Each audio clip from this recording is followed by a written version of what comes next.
যেসব গাড়িতে আপনার প্লেয়ার চেঞ্জ করা যায় না, অনেকেই অ্যান্ড্রয়েড করতে চায়।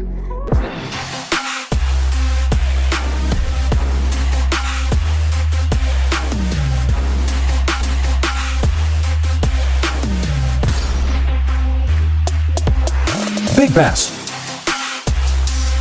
আসসালামু আলাইকুম, চলে আসলাম বিগ বেস থেকে একটা অ্যান্ড্রয়েড ডিভাইস নিয়ে। ডিভাইসটা হলো 4K। এটা হলো যেসব গাড়িতে আপনার প্লেয়ার চেঞ্জ করা যায় না, অনেকেই অ্যান্ড্রয়েড করতে চায় বা ইউটিউব দেখতে চায়, জিপিএস ম্যাপ ট্যাপ এগুলো ইংলিশ ভার্সন চায়। আমি তাদের জন্য এই ডিভাইসটা নিয়ে আসলাম।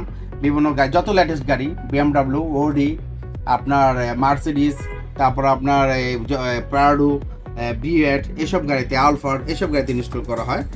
আর চলেন দেখি এটা কিভাবে কাজ করে, কীরকম কাজ করে সেটা আমরা বাকিটা ভিডিওতেই দেখি।